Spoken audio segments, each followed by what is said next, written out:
Now, today's subject is on the subject of information.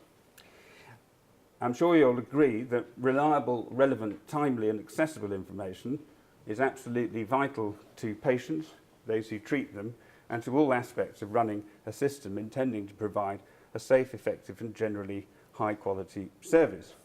What do you think that trusts need to do to promote a culture in which data is collected, recorded accurately, shared and then used to drive quality and safety improvements? Well, key to this is the board. Without leadership at, first of all, board level, CEO and non-executive directors, chairman of the board, they have to be convinced that that's important. If they're not convinced, if they think the money's more important than the patient, you're stuffed. Whatever goes to board, the board needs to be structured around the actions to be taken, because these are complex organisations, and therefore it's very clear that you can't just swamp them with loads of stuff. It's got to be structured around actions, and there was something about a very good governance structure underpinning the information that goes to the board. Too often, clinical governance is seen as a clinical matter which is dealt with far too often just by doctors and which doesn't permeate the board's understanding of performance and effectiveness of that trust. But underpinning it all was really having a board with the skills to set the agenda around what they want to see, but also the ability to challenge and understand the data they receive, because it's complex data and therefore they've got to be able to ask the relevant questions about what they're seeing. Is the main problem the skills of the board members in scrutinising clinical data, or a willingness to tackle it? It's a combination of all these things. Skills are one thing, in that boards typically are not clinicians, and it's very easily to be baffled by the language that clinicians give you. You can also be misled by clinicians who are perhaps not giving the right kind of information.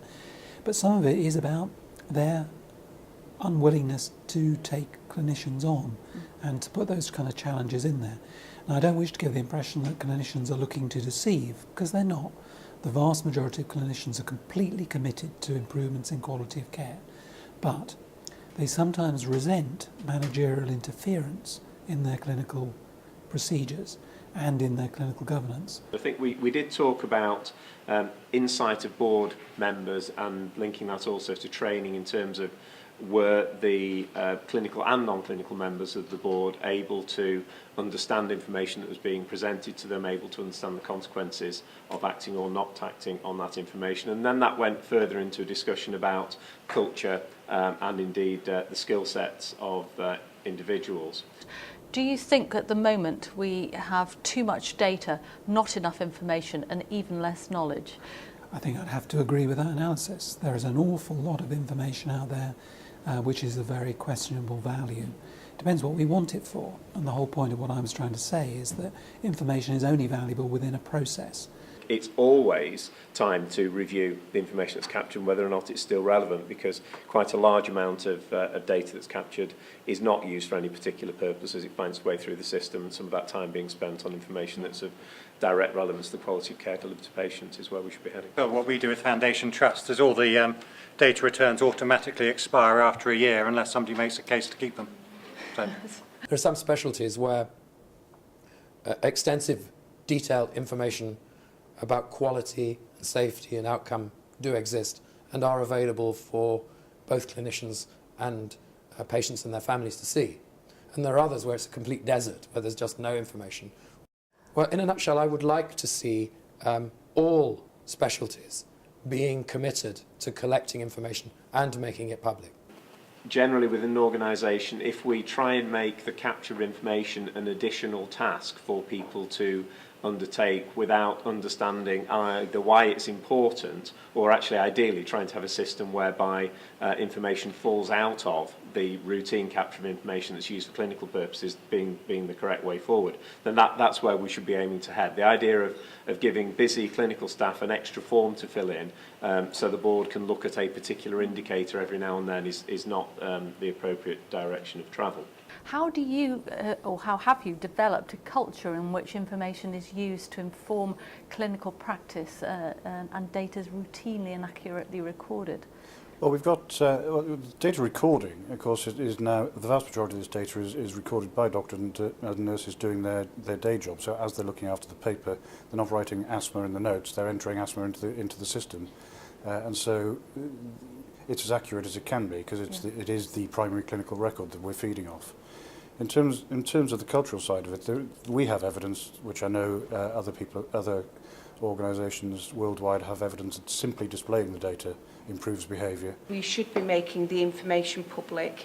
We believe that the more public the information is, the more it will incentivise both our boards to pay attention to that information and take the appropriate actions to improve the care that is delivered. Mm-hmm. As I said in my paper, we're servants of the people, not guardians of some sort of secret. Our job is to deliver, ultimately, the honesty about the way we work and what we believe in. But there's also something around the way that information is displayed so that it leads to action, triggers ideas. And I think we probably also have the same point about the information that's shared to the public. Martin made a plea for more imagination in the way that information's displayed, and people like to access information in different ways. So diversity is good in that sense.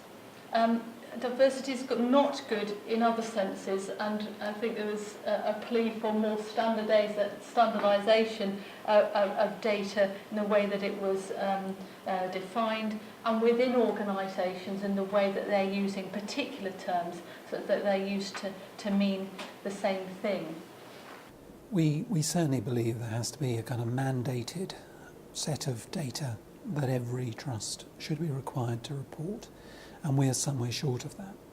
But the main thing that we could do to ensure that all of those things work is to ensure a reliable data portal that collects the right kind of data in the right form to be used for a variety of uses.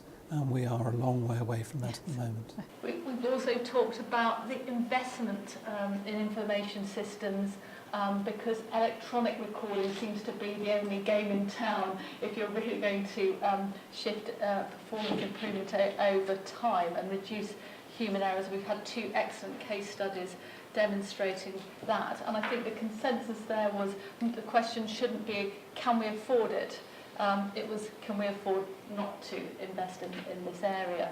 University Hospitals Birmingham has a very sophisticated information system. Can you just describe some of its key features and how they might differ from the information systems you'd find in a typical local hospital? I think the key feature is what we call the frontline decision support. So what we describe as the error filters. So there's an example talked about earlier. You try and prescribe penicillin to a patient who's allergic to it.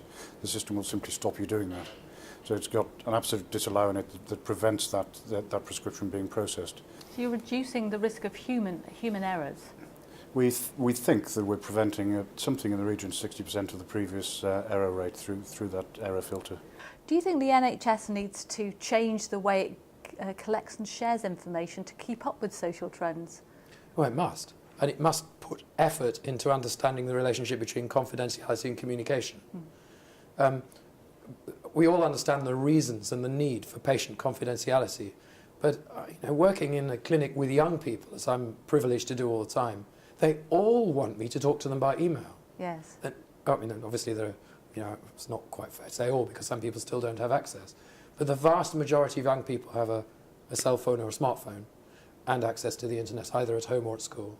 We've got to find a way of allowing the NHS to move forward in the way the customers want to use it. And then finally, we talked a bit about the skills in information and analysis, whether it's built into the way that doctors and managers are trained, or whether it's about board members. The key message is that information is our business in the NHS. It's not just for the pointy-headed geeks. So we started off by talking about the importance of information analysts and having career profiles, succession planning for those very important people that can actually do clever stuff with data. But we then broadened it out and said, actually, it's part of everybody's job to be able to do basic analysis and understand the importance of data and what the information is telling them. I think we live in an age where the power of information is increased unbelievably by being given to as many people as possible, whether or not they understand it.